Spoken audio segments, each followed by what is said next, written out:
Welcome to the Whiskey Congress. Honest, open talk dedicated to speaking the truth to those who are open to hearing it. Black, white, right, left. Most importantly, honest, bold, and fueled by good whiskey. In Whiskey Veritas, we are Whiskey Congress. Join the evolution. Welcome once again to Whiskey Congress. We are back together in the Cleveland studio. We do have a whiskey for you. We've got Wild Turkey Rare Breed. Before we get into that, how you doing, man?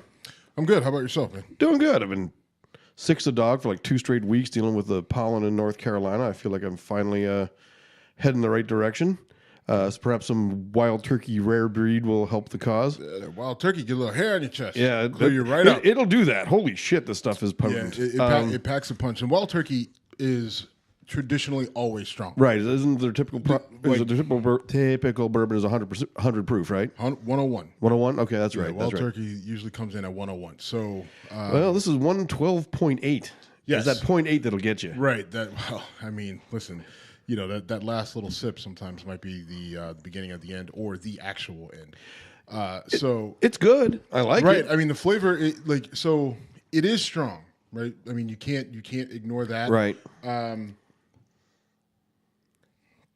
As I take a big sip there, it is strong, but there are some strong, good flavor notes that jump off right at the beginning. To me, there's almost like a brown sugar flavor that comes in early. And again, that traditional bourbon sweetness, and it's not really dampered down by the alcohol at all. Alcohol is still very strong. Not to the point though where it doesn't burn. No, it doesn't have like a fire where it's just like but it is like, I mean, there's heat there. And at 100, like once you get over 100 proof, it's hard to really cover that heat. There's only a few bourbons that really do that well. And not that this does a bad job, but what they do is that they do pump some flavors. There's some fruit notes in there, maybe a touch of cherry, maybe a little bit of citrus, and you know there's a smooth vanilla flavor that comes in as well. And I think it's pretty good. I mean, what'd you rate it? I give it an 89. 89. Okay, I went 91. I was expecting us to differ a bit on this because you score well for high proof and keeping it in a good flavor zone. Yeah, I actually thought about going up to 90. I was right on the verge of do I go to the extra thing and get into the next level on the. So why did you go so low? Because it really punched me in the face when I first sipped it, and whose fault is that? Well, that's you're a pussy. That was it. I don't think that's a good way to start our show. It's good. I mean, like I said, 89 is by no means intended to be an insult. I didn't think of it as quite crossing the goal line, but it is. I'm not gonna stop drinking it. Yeah, I would, especially for the cost. What does it run roughly? It runs just under $50. I think it was like 43, 44. All right. So for the cost, for something different, again, to add to your shelf, if you're looking to have a pretty decent bourbon in there, I think because this is a little bit different than a Bullet. The flavor profile is a little bit different, a little bit sweeter, and a little bit more distinct than a Bullet. And so I think it wouldn't be a bad choice to have on the shelf as a bourbon offering. I think it would make a pretty good Manhattan, or an old fashioned as well. If you want, it'll definitely keep the whiskey flavor. I mean, its whiskey flavor is potent. So if you put some sugar in there, or put some bitters, it's still gonna have that whiskey. Right. So I suggested. Jim apparently doesn't like it because it's a little too strong because he's a Nancy boy. All right, you're being a jerk now, and I will point out that I think you're being a little hypersensitive. I'm being hypersensitive. All right, yes. All right, so last week, I'm thinking maybe you're still angry with me because last week we did our show, and then after we did our show, the whole Starbucks incident broke out, and then you and I got together for a beer, and you said, "Hey, we should probably talk about that." And, you want to go back into the studio. And I said, well, this is my 4th bar that I'm meeting you at, so probably not. And I think you hold that against me. But anyway, so much has happened though since then. So I don't know if you want to tell the story or I can handle it. Well, I mean, we know what happened. I mean, I think for the most part, people know what happened at Starbucks. You had two men walk into a Starbucks. They were meeting someone there. They asked to use the bathroom. The person said, "Well, are you ordering something?" And the two gentlemen said, "No, they're meeting someone." The manager, a woman, said, "No, you can't use the bathroom unless you're ordering something." So the two men sat down. Shortly after they sat down, within a minute of them sitting down, she came over and said, "Are you going to order?" They said, "We're waiting on someone." So she then walks over, calls the police without telling them. Hold on, she didn't call the police. She called 911. Okay. Well, I'm just saying that's a big deal. All right. Finish up. But okay. I mean, we're nitpicking. I mean, the point is she called the police. She called the police. Yeah, or she called the police through 911. Right, but okay. That's the expectation. Like no one knows the number to the police. Oh, I think I'll bet they 2500. I don't know, man. If I need to call the police, I'll call 911. Anyway, the point is she called 911. She called the police, and they came 6 deep for 2 guys. Right, and then they immediately walk in and say, I think they just tell them that, okay, you two need to leave, right? And there didn't seem to be a lot of conversation about why they were there, what was going on. The police officers, the guys, without any incident, get up, they're handcuffed, taken out of the place, and then placed under arrest and taken down to the station. They're not charged with anything, but they spent 8 hours at the station because the prosecutor's like, we don't have anything to charge them. The guys were smart. They didn't resist arrest in any way. They complied, to an extent. And then, the story broke. There was a video. There were, the neighborhood is, your Dave from Philly, you were talking to him, and he said the neighborhood is mostly white. It looked like it's in the city, so there is a substantial amount. Right. From the video, the clientele at the time looked mostly white. They were meeting a white guy who's a real estate agent there for some real estate deal, and he's just like, what are you doing? Like, all right, I'm here. I'm buying coffee. Like, just let him stay. And the police won't let them go, and it turns into a big deal. It gets blown up through the media. The guys, have been on a couple different morning shows. They've done the rounds. They've told their side of the story. Everyone's like, oh, we have to wait for more facts to hear the other side of the story. What's the other side? I mean, I guess that would be the question. Well, all right. So yeah, I watched the video, and I did watch a couple of white patrons stand up and say, "Hey, these guys didn't do anything." Now, the patrons who stood up again wisely did not interfere with the police. You're right to say that 6 officers, most of them wearing bicycle helmets, which kind of amused me, but that's just me being me. They're sending the bike cops, which is just like, so, right. So did they put them on like the back of their bikes to take them to the like? They made them right on the handlebars. It was, right. It was a violation of. All right. So here's why I made a big deal out of the fact that you called 911. 911 usually says, "What is the nature of your emergency?"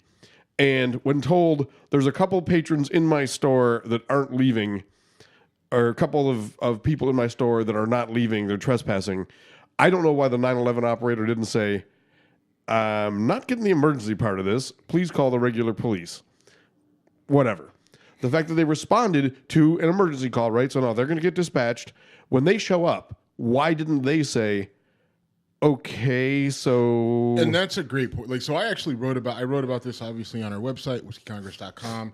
And my whole thing was that the police could have easily diffused this. They could have walked in, assessed the situation, which they do. We see this happen all the time on a regular basis. Police look at a situation, and they could have, all right, what are you guys doing here? We're meeting someone for, which I believe they told, like they've expressed the fact that they were meeting someone.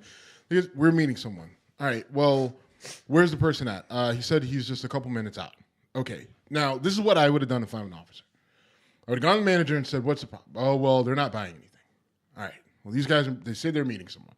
Well, they're not buying anything, and they tried to use the bathroom, and only people who bought something can use the bathroom. So what I would have done if I was a cop, I would walk to the counter. I would have said, how about this? Do you guys want a coffee or water? Can I buy you a coffee or water so I don't have to deal with doing paperwork for whatever this is? And yeah, and I mean, and that's an easy fix to the situation. You pull your wallet out, you buy 2 $5 bottles of water that you would pay at Starbucks or whatever. I think it's actually $2.50. You buy a couple bottles of water, you give them to the guys and say, everybody good? All right, everybody have a nice day. And I wouldn't go in there with 6 officers. There's 2 guys. I would go in with 2, maybe 3 officers, and that's it, and be done with it. And I think that like, you can go through the whole debate about what this is, and we can do that. We can do that exercise, but that's a solution to this problem. The other part is obviously the manager never calling, right? Because it's not that big of a deal. And we can go through the exercise of how. What do you mean the manager never calling? The manager could have never called the police. The manager never. Okay, right? Manager, don't call the police. Yep. Like, it's not that big of a deal. You have people in your store all the time who come in and just sit and listen to music or talk or sit on the phone or whatever, or they're there for an hour before they buy anything, and then. That's kind of what coffee shops do, right? Right. You have free Wi-Fi. Why? Right. You want people to sit there and go through their stuff. I mean, I don't know how many times, whether I was on the road or I was working at home and realized I was way too distracted, that I've gone to a coffee shop, spent $2.50 on a coffee, and sat there for 4 hours just to get a change of scenery, or like I said, I'm on the road. Well, I've had meetings and interviews where I'm going to meet someone to talk with them about something important, and I said, you know what? I'm not going to get a coffee. I'm not going to get a water. I don't want to have to go to the bathroom. By the time the person gets here, I get there 10 minutes early. I don't want a coffee or a water because I don't want to have to go to the bathroom halfway through our meeting or conversation or whatever. So I just sit there and wait. The person comes. Then we figure out if somebody wants a coffee or water, and you go through that whole exercise. And, and I've done that, right? And haven't had problems with it. And so, and I've seen other people do it. And the places I've been typically have been fine. But in this particular instance, you have an employee who seems like she had a bug up her ass about these 2 black guys. I mean... Well, so one thing that Dave from Philly said was, apparently this woman had a history of calling and saying, there's black people in my store who aren't buying things. So apparently this was not a new thing for her. And I do think a lot of this falls... So everyone is angry with Starbucks as a corporation. I think a lot of this falls really on the individual. Yep. And... what's that? Yeah. Okay. And the CEO of Starbucks came out and gave a video recorded comment where he basically said, people are telling me I should fire the manager. I don't think that goes far enough. And now Starbucks is going to close all their stores for sensitivity training for a day, costing them however much money, and people are talking about that. Now, I have some thoughts about that. I'd like to hear your thoughts about that. Well, you're right. This does focus on a lot of the focus should be on the individual, right? The CEO of Starbucks is sitting in Seattle or on a beach somewhere or in a Russian hotel pissing on the bed. Hey. I don't know where he's at. But he's doing whatever the CEO of Starbucks does. He has no control over what the individual managers do in his store. So the idea that it's a Starbucks problem, it's nationwide. No, it's not a Starbucks culture issue. It's this person's problem. It's this woman from Philly who's got a racist bug up her ass about black people in her store. Right? That's what it's about. Certainly seems like. But that being said, there's a price that Starbucks needs to pay overall. He's trying to do his best to get out in front of it, and it's that's fine. I mean, there's not a lot you can do, right? As a store, I mean, make a donation to some charities, right. Come out with some terrible commercial about how unity and equality and all this other crap. Close your stores for a day and tell people not to be assholes. Good, great, right. But there still needs to be a price. And so what I did was I deleted the Starbucks app off my phone, which really, really pissed me off about this situation, because I don't drink coffee that often, but when I do, when I need it, right? Long day, long night, whether it's my kid kept me up or I was up late working, or I was just up late watching John Wick again. Whatever it might be, maybe I need a coffee to get me through my day. And so Starbucks, to me, the reason why I like them is because I can order my thing on an app, And then 10 minutes later, I get to the store or whatever. I walk in. I don't have to talk to anybody. I don't have to say the stupid code words to get my goddamn coffee. I need a venti, carmelada, whatever. I do one time. I ordered it one time, and I saved it in the app, and then I order it on the app, and I walk in, I grab it, and I go. Right? I don't have to talk to anybody. They say, hey, thank you. And I resist the urge to give them the finger and tell them to fuck off. Right? I hate the store. I hate everything about it. And now I lose my convenience because they're assholes, because their manager doesn't know how to just give somebody the finger, right? Or just mumble something racist under her breath and be done with it. No, she's got to go through and call fucking 911 and cause a whole fucking thing. So now I don't have a convenient coffee thing anymore. Fuck. All right. First of all, just keep bringing deleting the. Are you boycotting Starbucks? Mm-hmm. Okay. I was like, just deleting the app. Okay. That doesn't help. No, okay. You're saying you're done with the store. Okay. Yeah, I scrubbed my account information. I gave up. I had $13. I had like $12.56 or something left in there that I had already preloaded, and I fucking deleted it all, scrubbed my account, everything. Like, you don't want me there? That's fine. I'll go take my money somewhere else. I mean, fucking back to sugar-free Red Bull. Yeah, don't do that shit. I see. Okay, so cool. Vote with your dollar. Very cool. I think don't be too dismissive. That's not no. Well, hold on. Cool. Whatever. Well, that's your choice. That's reasonable. Do you remember when Starbucks tried to do the Race Together campaign? Yeah, that was pretty much out of the blue, right? There was no incident or. I think it was in a response. It was nothing that had happened at their store. It was in response to the climate in general, right? And I also wrote about that. Is that Starbucks has always tried. You know, I mean, they got worked in the media. Including by us. I mean, because it was ridiculous. It was not well thought out. Start a conversation about race while having your coffee, right? Like, literally, it's just like, hey, here's your mocha macchiato, whatever. Have you talked to a black person today? What the fuck are they supposed to do? Like, you talk about putting your employees in a bad situation. Saturday Night Live did a bit where it was like, have your oil change guy talk to women about gynecology but I do want to say something about John Wick. We don't need to do that now, but I watched some of John Wick 2. Say it right now. Okay. I watched some of John Wick 2 the other day. This happened to me on HBO. I know you're a huge fan of John Wick. I don't know how you feel about Chapter 2. Yeah, I watched, and they're making it 3, which I can't wait for. There was a fight scene between Keanu Reeves and Common. That was it was a great fight. So great. When you watch these movies, you have to suspend disbelief to a degree. Yeah. You gotta be like, listen, Fast and the Furious, John Wick, movie, and it depends on the nature of the movie, right? Like an Avengers movie, okay, this is fantasy or this is comic book. You know, it's okay that Captain America can block bullets with a shield and all that shit. John Wick is a touch more. You want a touch more realism.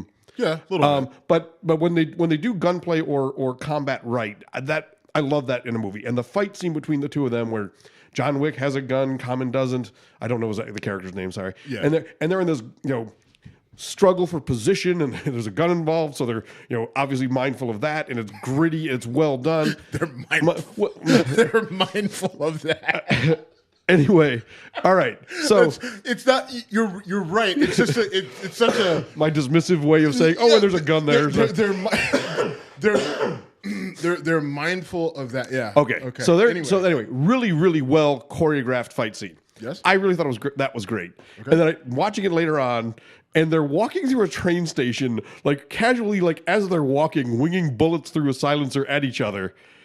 And I'm thinking, will someone just stop, take aim, and shoot somebody for fuck's sake? There's like walking by, ding ding, like kids with a squirt gun. Okay. Well, yeah, but I mean that's kind of part of the whole thing. I mean, the whole idea that there's all these assassins all around us all the time that are just apparently taking people out left and right, and we don't even notice. Bing, bing, bing. Yeah, right. They're not folk. I mean, you got someone shooting at you, maybe. Stop, take aim, make one shot count rather than just winging bullets around. Right. As the populace walks by, like, was that a mosquito? Oh, it was a 9mm. My bad. Right. Like, I understand it. When I watch these movies, I intentionally watch them.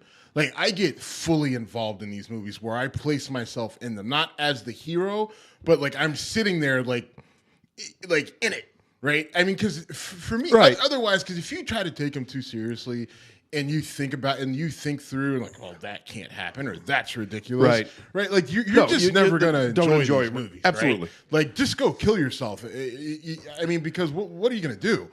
Like I intentionally watch these movies knowing that they're void of, of accuracy or factual. But I think the one thing about the John Wick movies is, and Keanu Reeves is very good about, getting really, like he really gets into this. He's a very non-violent, passive, progressive guy. But if he's going to play a role where he's an assassin, he's going to learn how to shoot every type of weapon that you're going to see him using in that movie. Right? Like if he's going to have to do knife play, he's going to learn to the best of his ability how to, handle knives and everything else like that. I mean, they talked about when he was in the Matrix and all the stuff that he did to learn whatever martial arts that he learned for that. So I don't know. I think the movies are well done. I enjoy them a great deal. I think that there's some funny stuff in there that I think is intentionally funny, and then there's some stuff in there that I really think is humorous, but I'm also a little bit twisted in the head.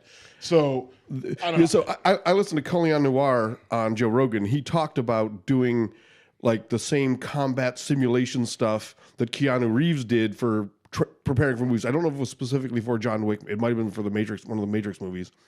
But he talked about I met him at one of these combat training things, and Joe Rogan said, "What was he like?" And he said, really detached, just kind of in his own world, doing his own thing. So just really quiet, and that's what I mean. I have a friend who does a lot of stuff in the Hollywood kind of realm a little bit, and they did this promo event with Keanu Reeves for a movie that he did, and said he's very nice, very respectful, very kind, but he gets through the formalities. Hey, how you doing? Great to be here.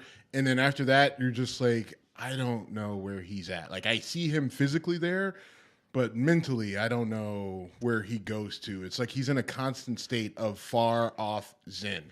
I really respect people in Hollywood who have staying power and who aren't pedophiles or rapists. That's also a plus.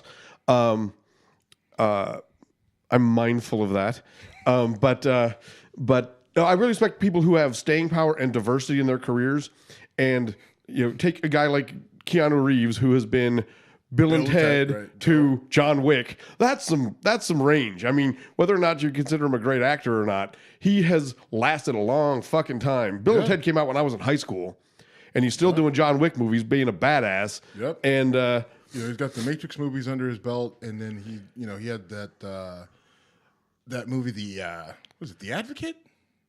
Devil's Advocate. Devil's Advocate. That's a really cool movie. Right. That's a Pacino. Obviously, as a lawyer, yes. And that's another movie where it's just like, that's not real at all. That's not how court goes.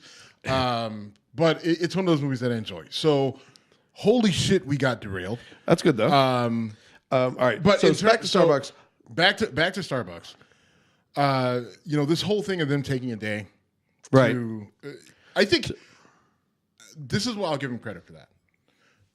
What they're saying is, we know that we anticipate being boycotted by a certain percentage of the population. Right. And we know that this is only a gesture, but this is our gesture, right? Like things that make businesses not do dumb things again are things that impact their bottom line. So they're not going to wait to see if it impacts their bottom line.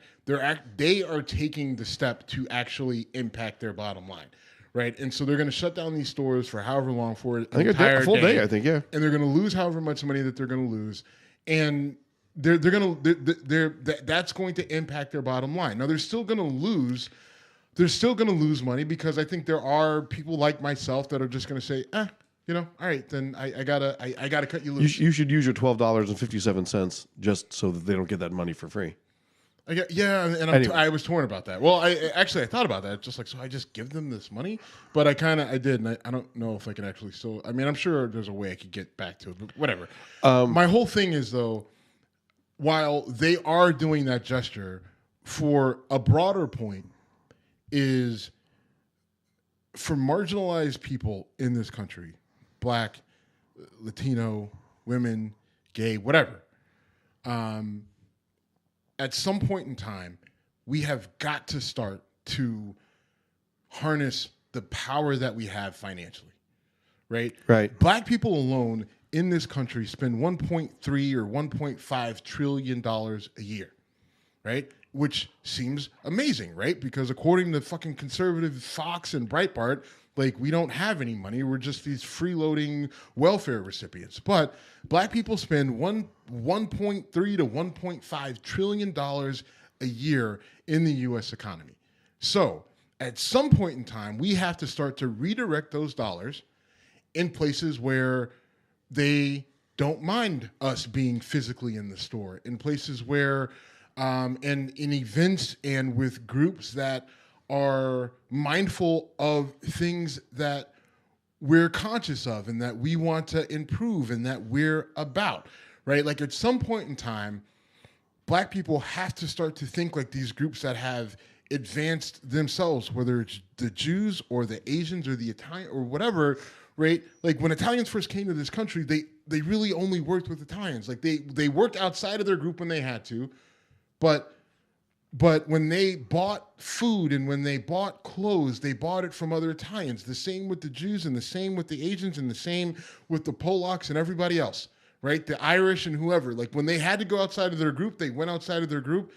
And when they didn't have to, then they kept it inside. And Arab people do the same thing when they're here, right? They have tight-knit communities, and they all work together, and they buy whatever they are, right? Whether it's, you know, Jew or Arab or whatever, like, they stay within that tight-knit community as much as they can. They work together, and then that's how they build their wealth within their own communities. And black people have never been able to do it, right? Like, some part of it is because of influences from the outside, and part of it is just that they haven't been able to galvanize the cause and everything else. You fought for civil rights, and then everything kind of fell apart after that for different reasons. Right? But that's the one thing that black people are going to have to do eventually if we're going to advance, if we're going to get out of this whole constant fight for right? Like, the only way that we're only going to be able to pull side by side with everybody else to where no one's being dismissive, no one's talking down to us by accident, right? Like, the only way to do it is if we pull side by side with everybody else from a financial standpoint. Very good point. I want to talk about a different angle and say the whole, we're going to shut down for a day and give people this training. So I think I told you, I watched Laura Ingraham and Ben Shapiro very dismissively say, we don't have all the facts. This could be another guy, a couple guys like Michael Brown. I think we have enough facts to say that's a pretty stupid fucking argument. But the thing I like about Starbucks making this move, you know, they also said that there's no evidence that, you know, bias awareness training works. Fine. Maybe not. But you know what it definitely did? It put a shot across the bow for every employee at Starbucks and probably a whole lot of employees at other major chains that if I do something that fucking ridiculous, a black guy sits in my store for 2 minutes without paying for something and I call 911, there's a chance, as sticking to Starbucks, if I do that again, I personally am going to cause 8,000 days of shutdown because of my action, or I could. So even if that doesn't teach you, hey, I'm going to sit here and watch how do I react to this face versus that face, even if that does nothing, which I don't feel qualified to judge the ability of those things to do a good job. But I do know it don't work. Okay. I mean, you know it doesn't work. But this sent a major statement to the employees of that corporation. This shit won't get tolerated. And if you do it again, you're costing this much money to your corporation, which probably means your career is not going to benefit from that. And I think that's a major statement. It is. It's definitely a major statement, and I applaud them for it. It's a good move, but I think, again, I just need to redirect my dollars in other places. It's going to be tough because the world of high-end coffee in the Cleveland area is dominated. If it's not Starbucks, it's Phoenix Coffee. If it's not Phoenix Coffee, does Dunkin' Donuts count?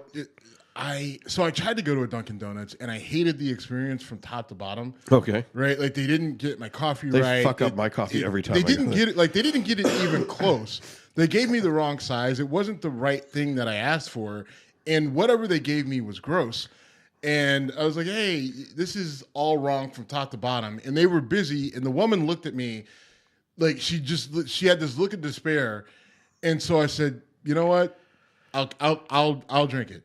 Don't worry about it. And she's like, no, we can. I'm like, no, it's fine, right? Like she looked like, she probably had a kid or two at home, right? That stresses her out, and she's working at Dunkin' Donuts, and she's stressed out, and whatever. All these it all was on her face all at once. So I'm like, all right, I'll take my shitty coffee that I paid for, and I will consume it in a very not happy manner. But I'm not going to burden you anymore with this. That being said, I will not burden your store with my presence ever again. Now, I did not drink that. I did because I don't like coffee enough to drink shit that I didn't order. Right? I don't like coffee. Fan, right? I'm not a coffee fan. Whatever. Like I need it Irish coffeeed up if I'm going to really enjoy it. And since I can't do that while I'm at work, then I needed to at least be what I ordered. It wasn't that at all. It tasted terrible. I threw it out before I even got back to my truck. Dunkin' Donuts is out. So, if you order a Dunkin' Donuts coffee regular while in Boston, I don't know about here, they put so much cream and sugar in it, it's disgusting. So that happened to me once. The second time I told them to go very light on that. They still threw in 5 scoops of sugar and cream, and then I ordered a Boston cream donut. I bit into it. It had grape jelly in it. And I said, I ordered a Boston cream and pointed to my donut with grape jelly. And the girl pointed back and said, it is Boston cream, and pointed to where she took it from. I'm holding the donut that shows jelly in it in front of her. And she's saying, no, I took it from there. Therefore, that is Boston cream. I was in Boston. Well, Boston is not a customer service. It is not. Anyway, we derailed there. But in your article, which I read, you made it clear how you feel about fancy coffee shops and Starbucks in general. And I understand the sentiment. I typically will go to independent coffee shops, and I know that makes me sound like a total fucking hipster. But you went from bad to worse. Yeah, well, no, there's a place in Rocky River that's actually pretty good. Erie Island Coffee is pretty good, and I go there. But I do like coffee. I don't, and I try not to get too dependent on it because my issue with coffee is too much caffeine for me, and I can't sleep at night. So I don't do it that often. And I can't do it after a certain time, right? Like if it's Monday through Friday and I'm going to be at work, obviously I got to get up and go to work every day. Then I can't have coffee after like 2:00. I'm that way as well. And if I have more than 2 cups of coffee now, I am a jittery mess. I used to be such an addict, Steve. I've never had more than 2 cups of coffee in a 12 to 24 hour period in my life. Like I've had whatever the medium thing is, a venti or tall. I don't know. That annoys me too, by the way. Whatever the medium is at Starbucks, that's the biggest coffee I've ever had. And I've never had more than one of those within a 24-hour time period. When I started working in Columbus, I would drink 8 to 10 cups of coffee a day. 8 to 10. That's too much. Yeah, it is. That's too much. And then I quit it for Lent one year. And while I was coming off of caffeine, I was a raving psychopath for 24 hours. Well, I mean, coming off of caffeine is it's not that different than nicotine. I mean, it's bad. It's a drug. It's definitely bad. All right, we've so here's my thing. With me not being a big coffee fan, and I think Starbucks being as big as they are gets this type of attention. But I think that attitude isn't uncommon in coffee shops. Listen, progressive hipsters love to tell you about their politics, but when they come face to face, with a real black person, like that's when their whole thing kind of unravels, right? Like now, not for all of them. I don't want to. I shouldn't paint with a broad brush, but there are plenty of people who like to live the hipster life, wear the skinny jeans and the glasses and the hats and the scarves and all that other shit, and talk to you all about the politics and things like that. But then when they're face to face with me, right, and I call them on their bullshit, whatever it might be, then that whole pervasive, I love everybody thing completely fucking falls apart, and then they slip back into like I'm just a spoiled brat asshole. I'm just a white spoiled brat asshole who says, like who just was saying this to fuck some girl who is long gone. I mean, it just, so this whole hipster thing in these coffee shops is really annoying to me. I think that is a cultural reality that we don't talk about a lot. The really progressive, really liberal white person who talks to you, who will try to talk to a black person, Laura Dunham. I know how you feel about her, but they want to say I'm in the struggle with you, and that pisses you off. Well, it's not that it pisses me off. It's so do I. They want to say that they're in the struggle with me, I can always appreciate. I guess the best way to describe it is I appreciate the help, but then right after they say that they're in the struggle with you, they do something where you're immediately just like, well, no. You're actually, by doing what you just did, you're actually causing more harm than you're solving any sort of problem or any sort of issue, right? Whether they say some sort of off-color joke, right, or they they move in, it's just like they move into this really gentrified neighborhood, right? Like that's close to their coffee shop. And it's just like, all right, well, if you're in the struggle with me, then why did you move into an apartment building where they kicked my grandmother out because she couldn't afford the rent because your coffee shop moved in next door, right? Like that, that's a real, that's a really tough one for cities to deal with, right? Is when you want to make downtown areas vibrant again, you want to bring in young people who spend money, and from the 60s on, the people that got kicked out of those, or people that are in those neighborhoods are now getting kicked out. And listen, the whole thing with gentrification, let's not act like this is, this isn't on our board, which is gospel, which we barely. But when you talk about gentrification, like, listen, that shit is not an accident. Like, don't think that it's an accident. Like, there's too much history to recognize that this shit is 100% by design, right? You force a marginalized group all into one area, right? And then you have other groups in there that have access to jobs, they have access to different resources. They're all in there together. So you force the marginalized group in there to intermingle with this group.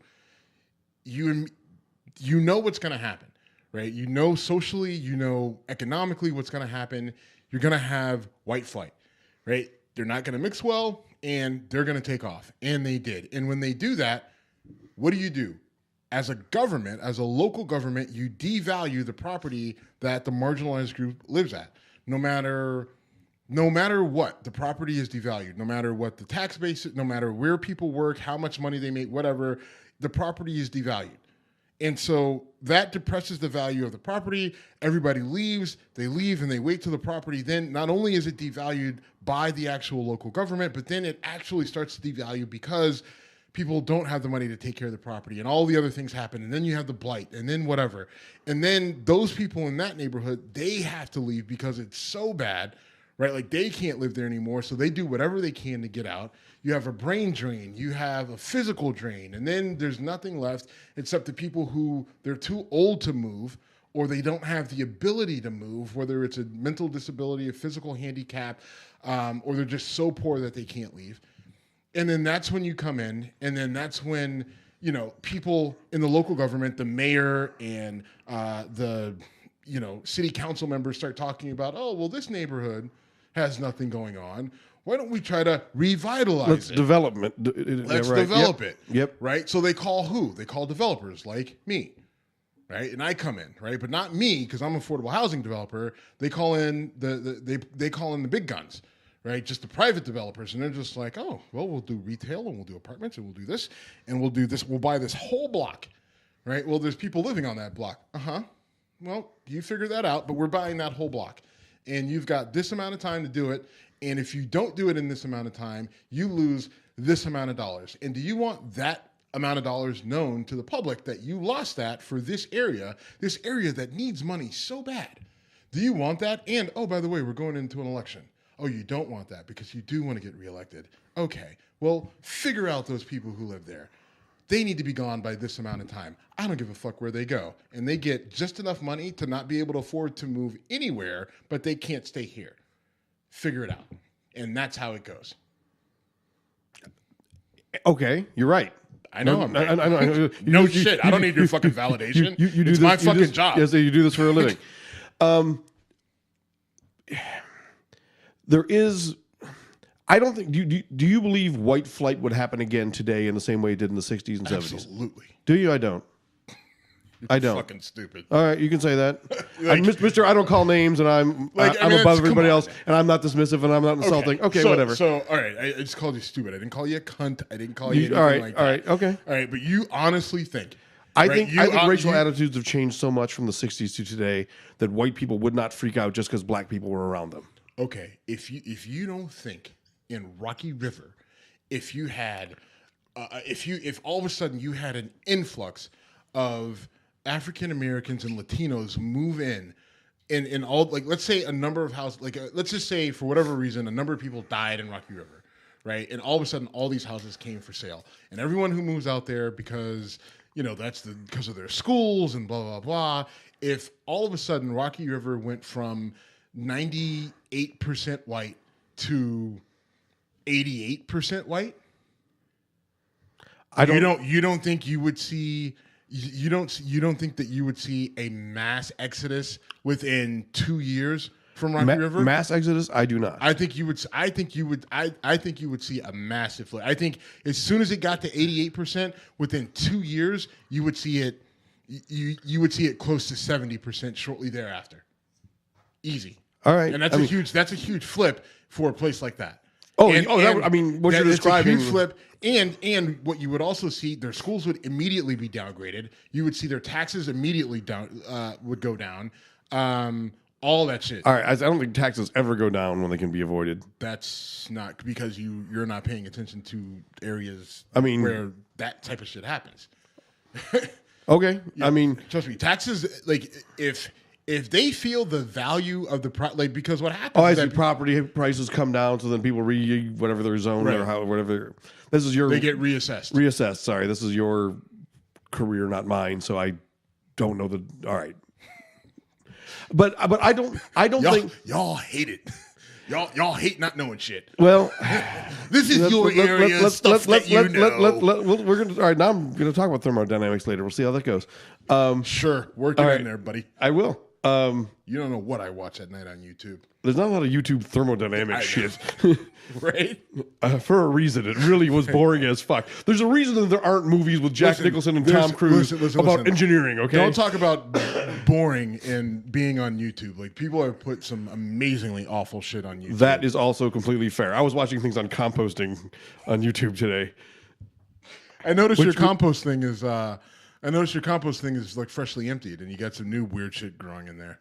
Oh my! The one in the house. Okay, right. Which is disgusting. I thought you were talking about the bin back in the back. Why can't you put it in the back over there by the fucking back door? Why does it have to be right on the counter by your fucking sink? Because that's where it is, and fucking deal with it. You have friends that love you, that come and care for you. Why do you have to gross us out? I didn't realize you were grossed out until now. If I'm a pussy, if I'm a pussy for not being able to handle 112.8 proof whiskey, then what does it say? You can't look at a closed, sealed plastic bin and not go woo! With weird shit growing in it. It doesn't have weird shit growing in it. It has coffee rinds and. Okay, well, anyway, that's how the fucking Walking Dead started. Funny you bring that up. My compost bin in the back was moving uncontrollably yesterday. I don't know what's happening, so I could start the zombie apocalypse. All right, we just need to move on, brother. We gotta go move on. Yeah. Because former First Lady Barbara Bush passed away, and I'm not a huge fan of the Bush family. It's clear, although HW is someone that I've spoken well of at times and been criticized by you for doing so. But just in general, is the Bush family the most politically influential family in American history? I mean, 2 presidents, 2 governors, a couple congressional runs. HW was involved, was a director of the CIA. His dad was a congressman. I mean, that's a big he was vice president for 8 years. That's a big fucking deal from influential families. I mean, I'm going through. You got the Adams. You got the Adams. You got the Roosevelts. Yeah, it's tricky though because some of the there are other families that have had massive influence between wealth and political. Sure. And so that's a hard thing. Like I mean, the word political has to be in there. Like I don't like you sprung that on me. I wish you would have given me some heads up on that because I would have liked to dig into that a little bit more. I mean, you're telling me that now, but I mean, like to really look at it, that's something that you need to map out. I can't do that off the top of my head. Well, I get where you're going. I'm not really chastising. I'm just saying that's something I definitely would have liked to explore more, but I'm not going to do it now. But I mean, they're definitely up there. Yeah. I mean, it's hard to argue. If they're not at the top, then they're definitely up there based off of. I mean, you don't even think about Jeb. Right. But he was a governor. He was a governor. He ran for president, and he's around. Right. Jeb. And then, obviously the son and the dad, and, the dad has a very distinguished career. The son was a governor. Yeah, absolutely. I mean, there's that, but then, I mean, there's also the Kennedys, right? Like, okay, yeah. I mean, we're really going to jump them over the Kennedys. I mean, I think there's still a Kennedy. This feels like a sports argument. This is like LeBron versus Jordan. Like, well, this guy had this many points, and this guy had the MVPs. I mean, think about it. I mean, the Kennedys started, back in the 50s, and there's still a Kennedy who I think is the American ambassador to Japan, if I'm not mistaken. Okay. So no, I think that probably is the Trump the Trump card. The Trump card. Interesting choice of words. All right. So anyway, but I mean, so here's the deal. Barbara Bush passed. She was the wife of George H.W. Herbert Walker Bush. She was 92 years old. She had some health complications. She decided to say, "Listen, I'm done with the fight. I just want to rest easy at home with my family and friends." She died a couple days later.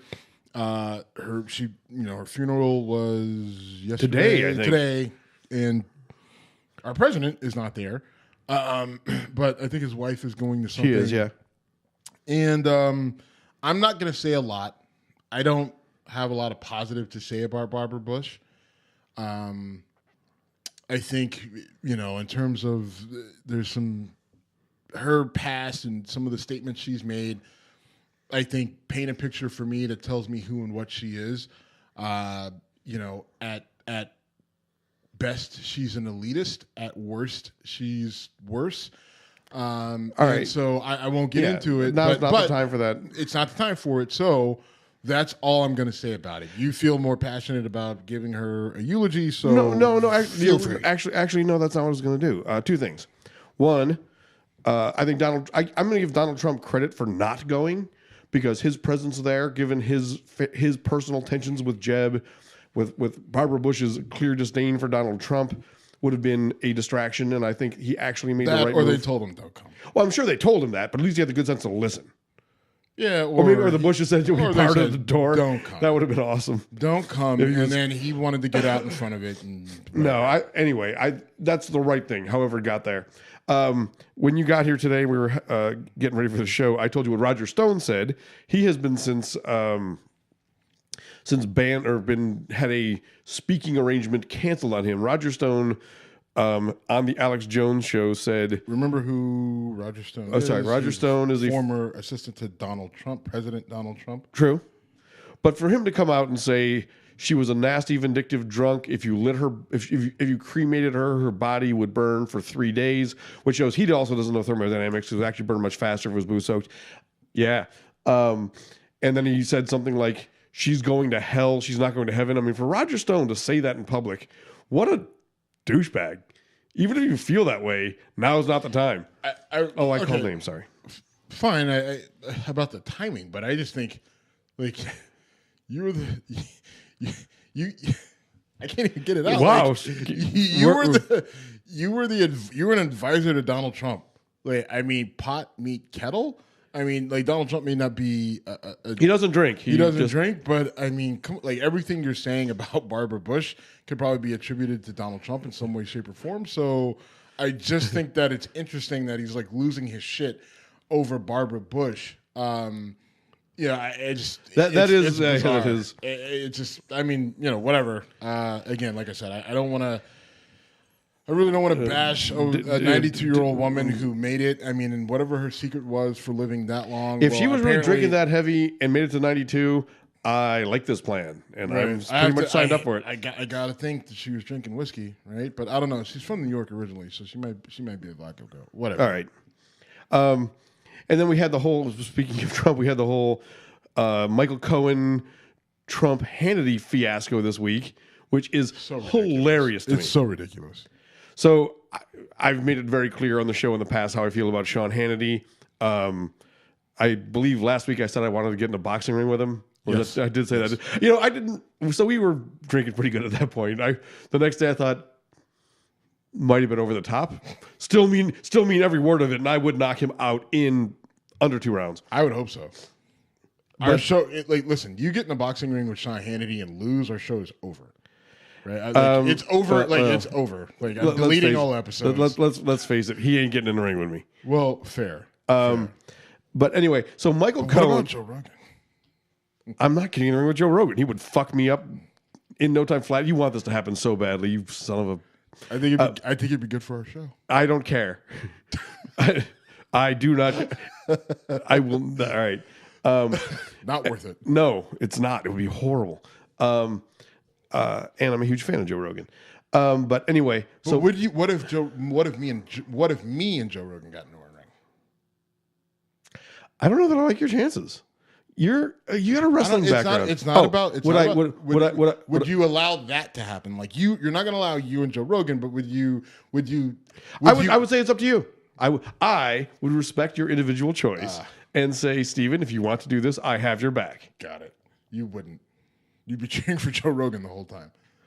You know what? This is funny you bring this up because if I fought Joe Rogan in the ring, you would be cheering for Joe Rogan. No, oh yes, no, it's you. I have this recorded, sir. No, you don't. Yes, I do. I do from the old show. You think I don't?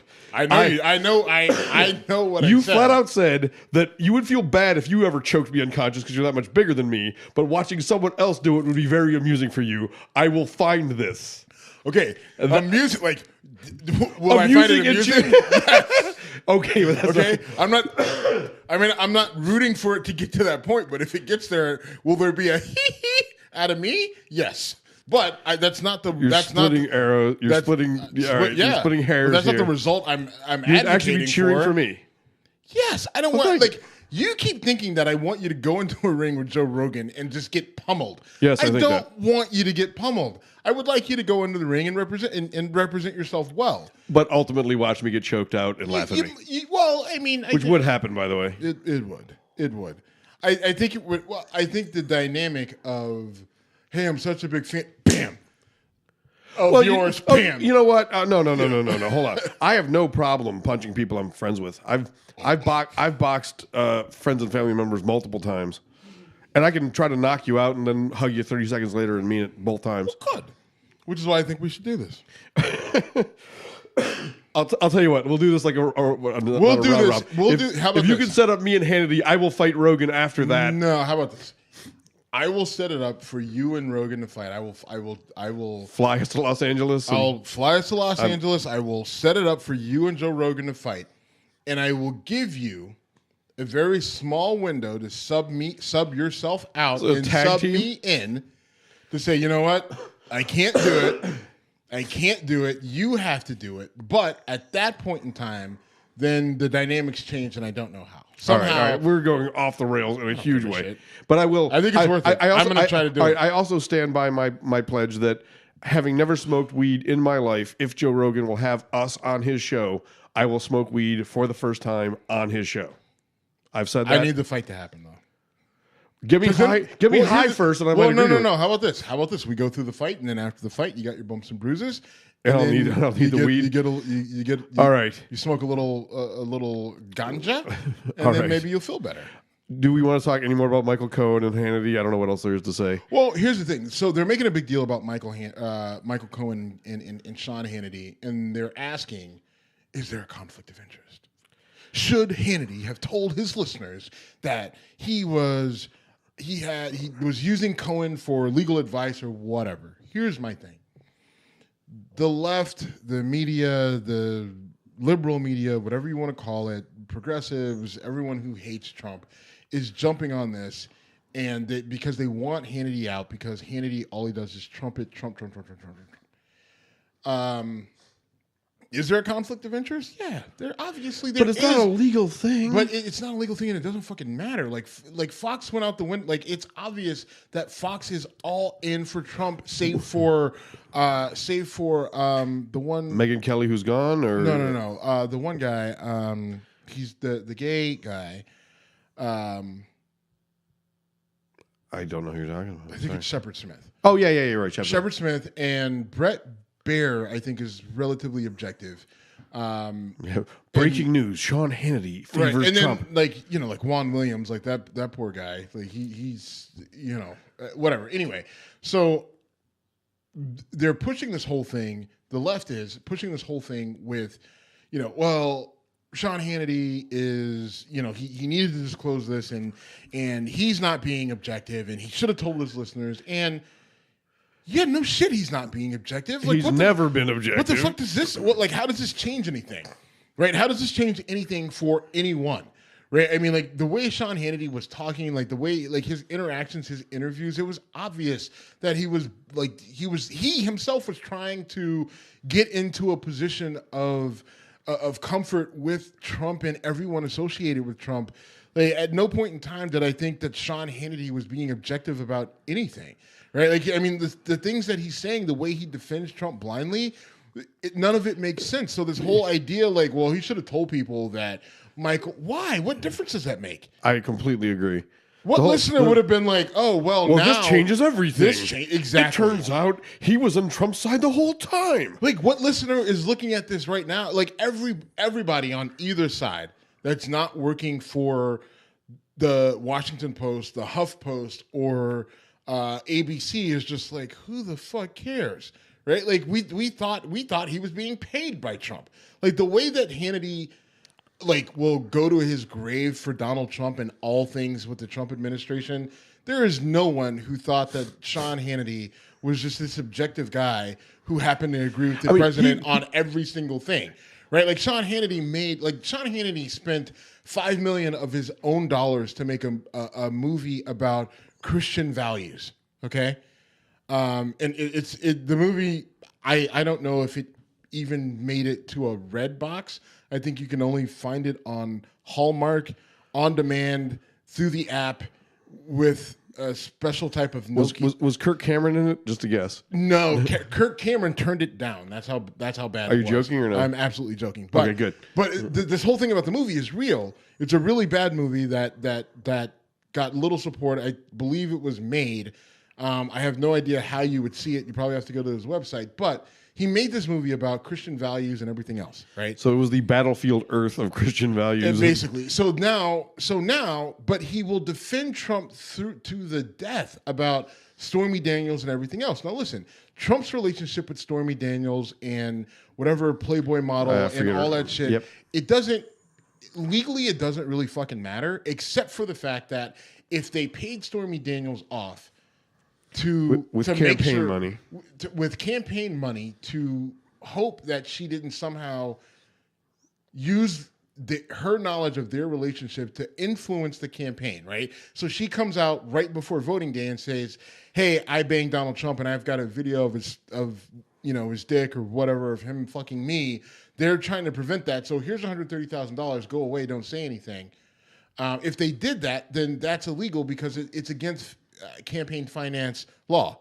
Period. Right. That's why Stormy Daniels matters.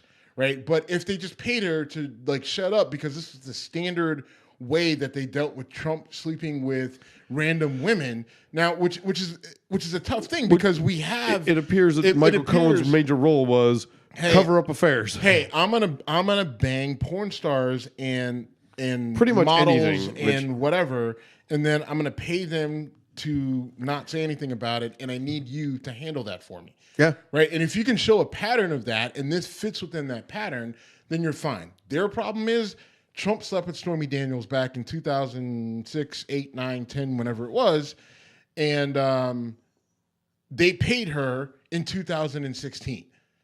So that's where they're going to have a major issue from a legal standpoint, if it ever gets to that point. and put the Sean Hannity book down. Put it down. You know we're on video, right? Yeah. So now there's proof that you had that in your house. Yes, I own it. I proudly own it. I also probably bought it for $3.99. Delivers from evil. But that's the guy that Sean Hannity is defending. And while he's got this book, I'm actually glad you brought it out that says "Deliver Us from Evil," and he made this movie about Christianity and Christian values. So obviously he's literally a shill for Donald Trump, right? Like, so at one point in time, did anyone think this guy was actually objective? So here's the one thing about this that could become interesting, and not from a legal standpoint. If Michael Cohen's legal specialty is arrangements for keeping shady sexual activity off the record. Let's be honest, why is that not my job? What am I doing? You're an expert in that field. We'll go with that. Ooh. That shots fired and try to deny it. If it weren't so true. Yeah. If it weren't so true, that would hurt a lot more. Fuck you, Jim. All right. So anyway, Nancy ass. I will be curious to see if there is a Sean Hannity P tape in the near future. I don't think any of that. And here's the thing: what's going to happen of it? Fox already said they stand behind him. They're not going to fire him, which they shouldn't. I don't care. Which they shouldn't. I don't care. They shouldn't. I don't care. It's not a deal. It doesn't matter. Right? I don't think it affects his credibility because I don't know how much credibility. How much credibility did he have with this whole thing?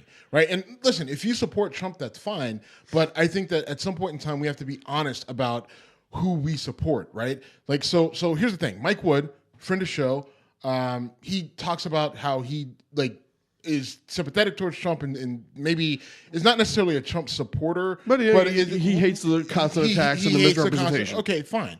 Right. But there's certain things that you have to be honest about with Donald Trump and his support base. Now, Mike Wood's whole thing is that, well, we're all Trump followers because he's the president and we're all in the United States. All right, well, fine, but fuck off. That's not how this works. Right? This is not how it works, right? What do you mean that's not how it works? That's just not how it fucking works, right? Like everyone has their own particular thing that they have going, right? Whether you're religious or evangelical or you're progressive, liberal, atheist, black, white, whatever. You have all these little subgroups, right? And so all these little subgroups are looking up at Donald Trump and they're passing judgment. Now, our judgment of him doesn't fucking matter at the end of the day, right? I know we're anti-saying that, but ultimately what it comes down to with Donald Trump and this presidency is his effectiveness. Stormy Daniels, whether he, said mean things that gays and lesbians didn't like or black people didn't like, the things he tweets, all that doesn't matter. I can not like it, but if he denuclearizes North Korea, right? They just say, all right, we're giving up our nukes, right? Based off of his policy, we give up our nukes. If he figures out immigration to the point where we don't have immigrants coming into the country illegally, they're coming into the country legally, we have control, we know who's coming in, we're controlling the flow of people coming in and out of the country, we know we have a better grasp on potential terror suspects, not that we've had that many come in from outside of the country, but we still need to keep our guard up. Sure.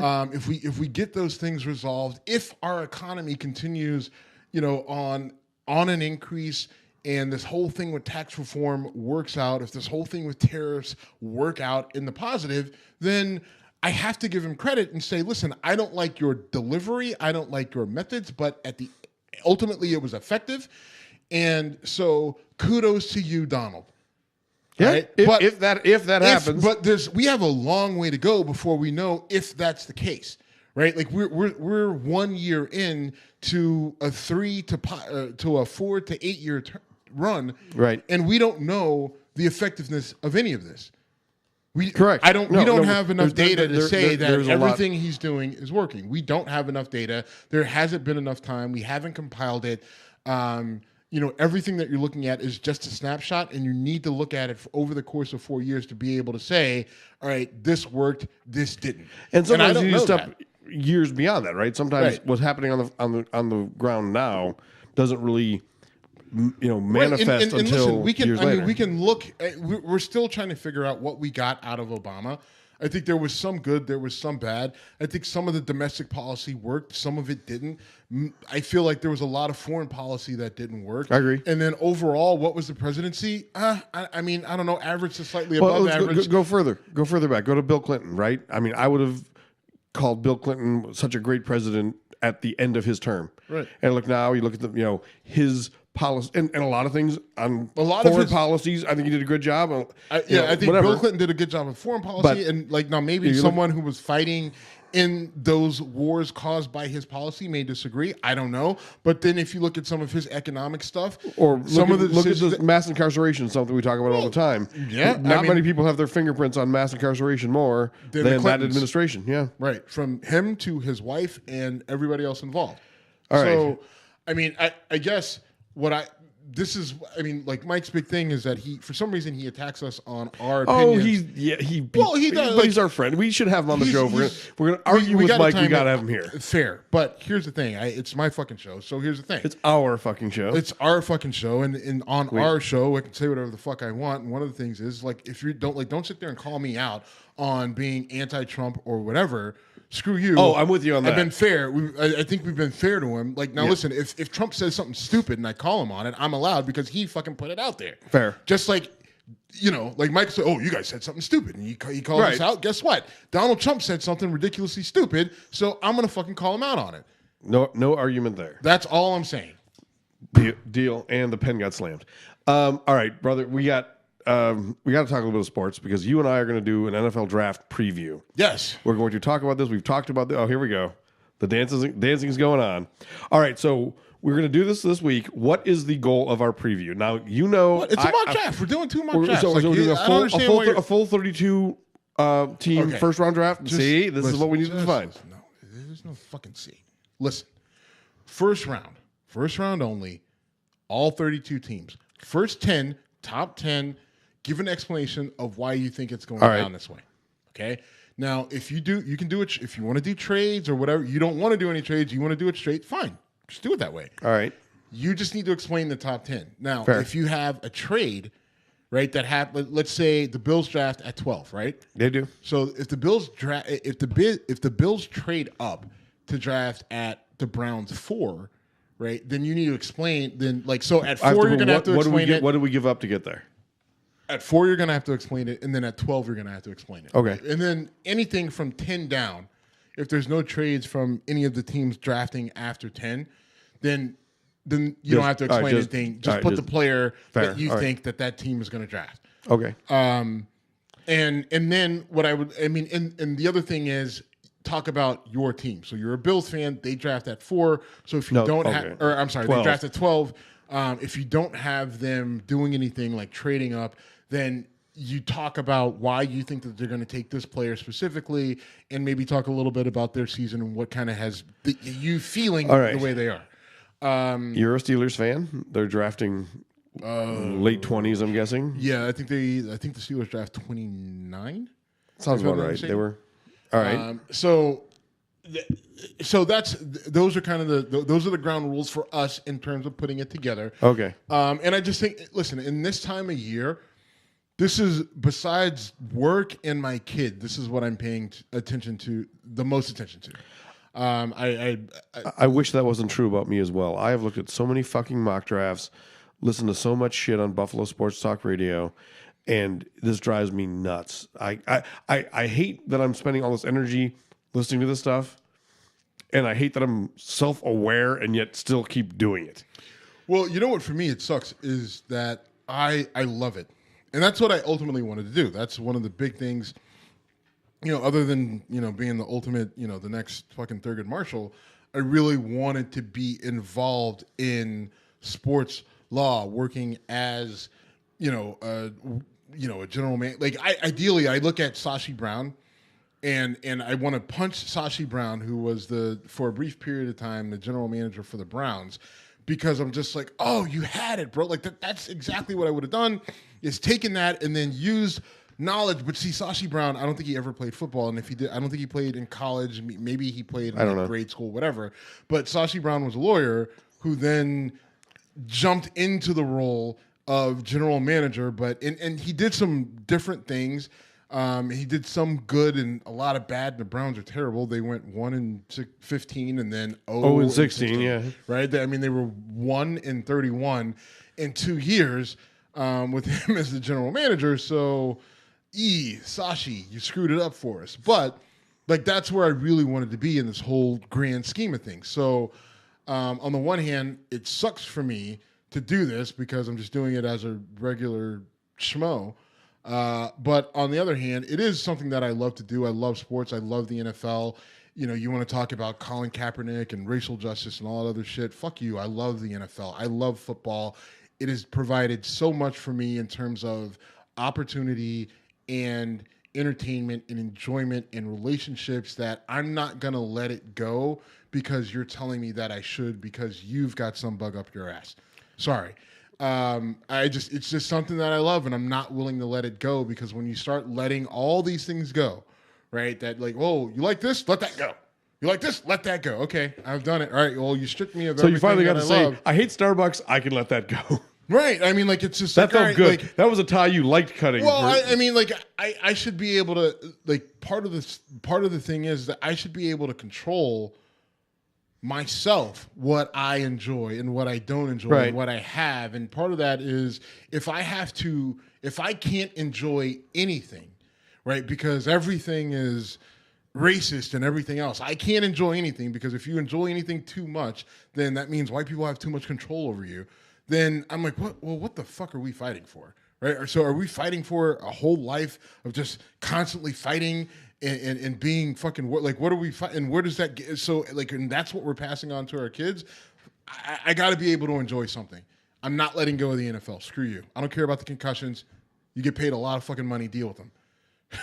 I think you know you what I'm also saying? do things to make them right. less I mean, I'm just frequent. saying, but what I'm saying is like, you know, people are just like, oh my God, concussions. I don't know if I can watch this anymore. Why? Like, what the fuck changed? Now you like, so you didn't think nothing was happening to their brains when Lawrence Taylor was like literally almost killed Joe Theismann? Come on.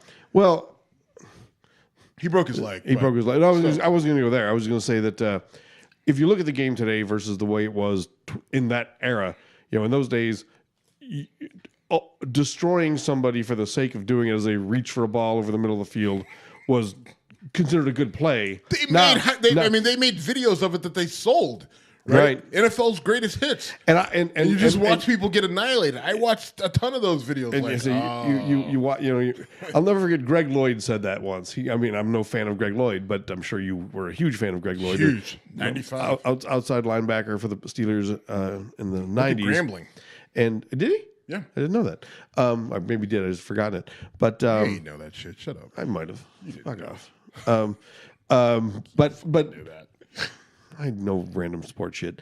But you know, Greg Lloyd once got fined for a hit that got used on an NFL promo, and he went nuts and said, "Look, if you're going to fine me for this, don't sell your product with video of it." And I remember that clear as a bell. And that's been a big argument for these guys. I mean, like, well, oddly enough, Steelers, but you know, Greg Lloyd and James Harrison and Joey Porter, you know, all those guys. Listen, okay, fine. You're telling me it's the worst thing ever, but then you're flipping around and putting it on a VHS tape or a DVD or whatever. Or a commercial, watch us this week. Yeah. Right. I mean, like, all right, then if it's illegal, it's illegal, fine, and I'll figure it out. But at the same time, don't turn around and sell it because... Yeah, as a promotional video for what you're telling me is awful. All right, so you ready for Come At Me, bro? I am. You want to go first? I want you to go first. All right, so I'm kind of cheating because I... wanted to talk about this issue anyway. Lamar Jackson, quarterback, Louisville, Heisman Trophy winner. Ridiculous numbers.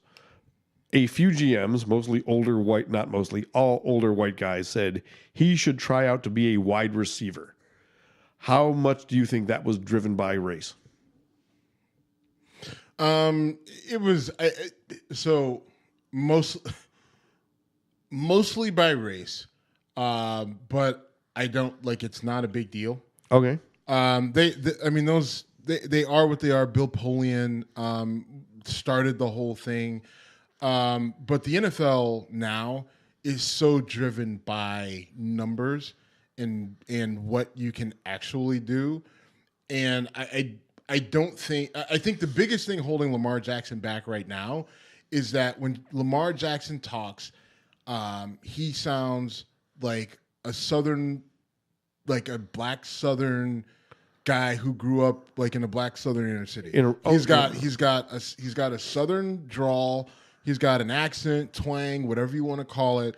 And you know, I mean, he kind of talk a little fast. I mean, you know, he say what he got to say, and then you get out. See, I watched an interview with him the other day. I didn't think it was that bad. It's not that bad, but it's he doesn't sound like I mean, he doesn't sound like Peyton Manning or Eli Manning, who have big Southern draws. He's not going to yell. He doesn't have Omaha. He doesn't have a refined speech pattern, and that turns a lot of these guys off. He also has braces, by the way. Right, and that was probably impacts his. That was my next point. Is that I think that part of it is the fact that he's got a mouthful of fucking braces, right? And whether you're an NFL quarterback or you're the fucking director of, you know, public housing in Cuyahoga County, i.e. my boss, there are multiple times my boss has braces, and well, actually, she's got Invisalign. Okay. And I have to ask her to repeat herself. Wait, what was that? So, I mean, I think that's part of it. And so I think he's getting a bad rap now. Is that I think that what's happening is they see black guy who can run, then he talks Southern accent, braces, doesn't speak clearly, can't play the position of quarterback because you have to be able to communicate clearly with the rest of the team when you're telling the play in the huddle. Right? Like, are you going to be able to get out what the play is so that the receivers, the running backs, the linemen all know what they're supposed to be doing on that particular play, on every play. Right. And I think that's what's being held against him in the fact that his draft process is a little bit bizarre. It's a little bit weird. Right, like I think his mom is his agent, and they're not really talking to anybody. That is a really. Go ahead. Sorry. So I think all that is kind of that's why. But I mean, Lamar Jackson has never been considered one of the top 4 quarterbacks in this draft, which makes no sense. Like if you look at Lamar Jackson's numbers and you compare them to Josh Allen, right? Like people looking at Josh Allen saying, well, he's 6'3" or 6'4", and he's 230 pounds, and he's got this rocket arm. Josh Allen played at Wyoming, right? He had the best record was 8-5.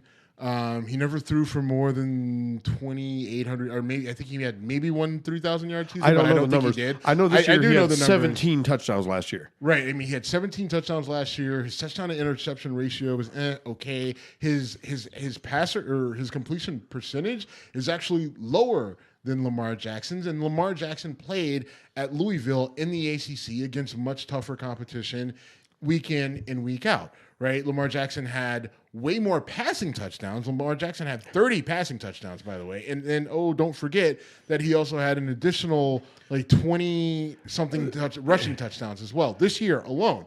So Lamar Jackson's numbers, if you look at the competition he played against, if you look at just his overall numbers, they look better. And then Lamar Jackson's completion percentage increased by 3 percentage points every year that he played, from his freshman year to his sophomore year to his rookie years. So he shows room for improvement. He's getting better. Josh Allen only played he played for 2 games his would be sophomore year or freshman, whatever, he redshirted. His first year, he only played in 2 games. And then the next 2 years, his completion percentage only went up by a tenth of a point.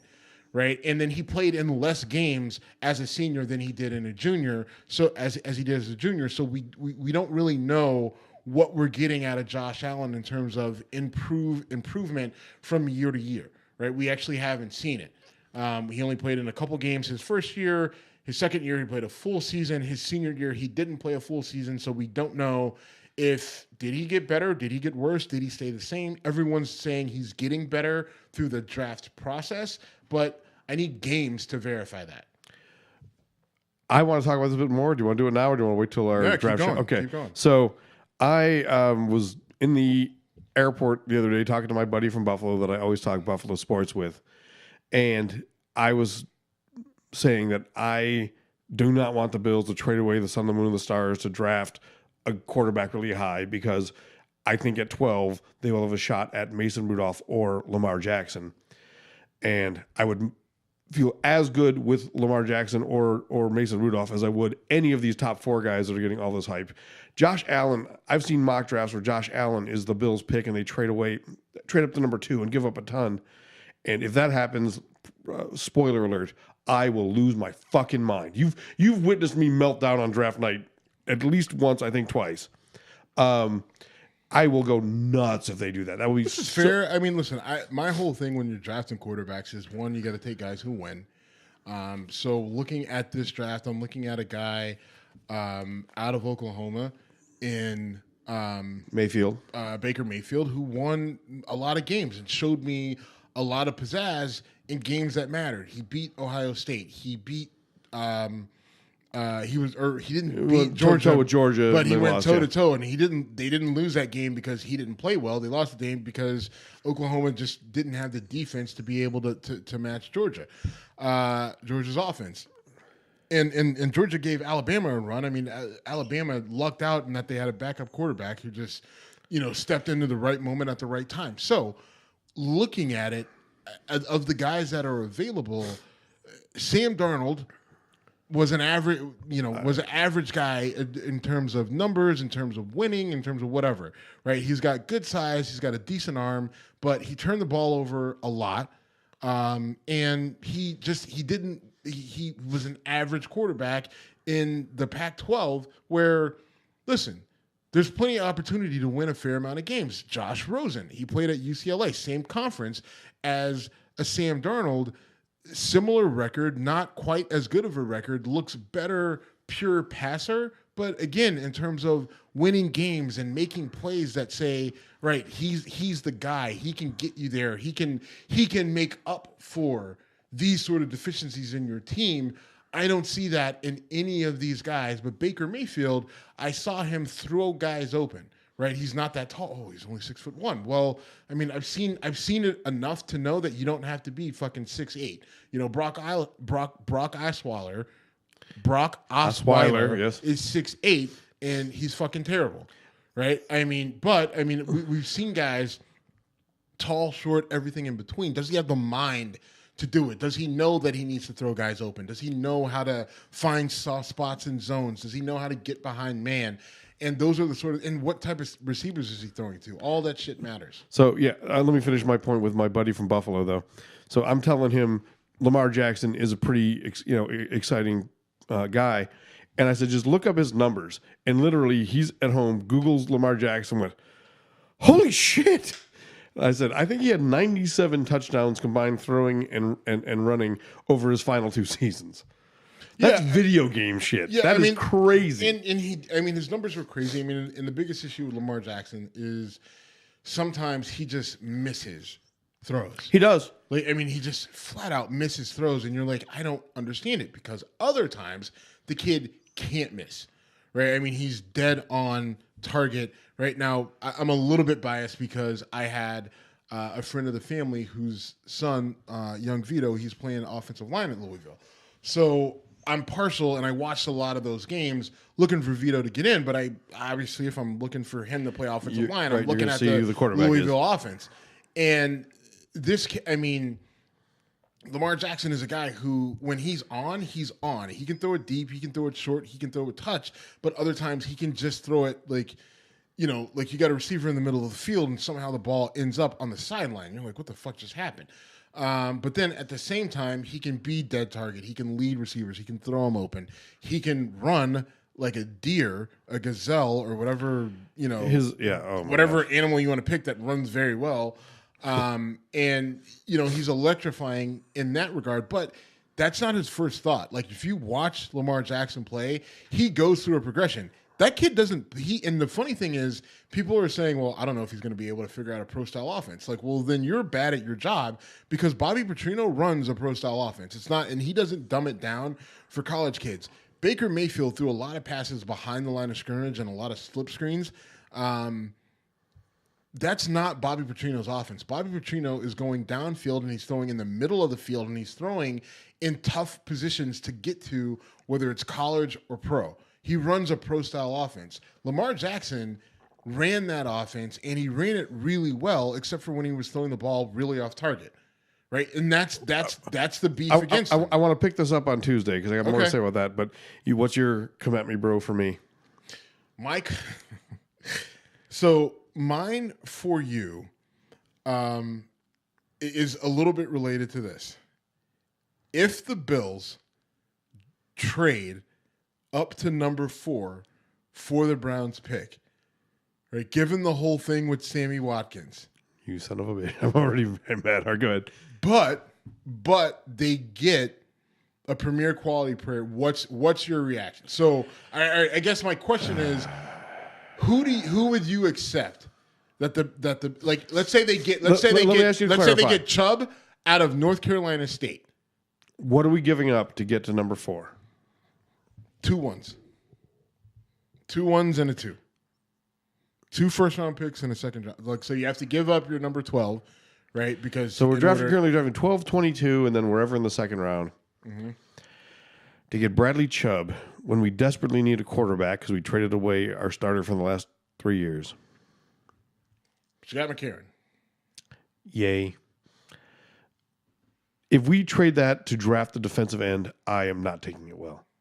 I think Bradley Chubb is a stud, but So which quarterback will you like? So all right, so we traded number 4, and they take a quarterback. Which quarterback do you want?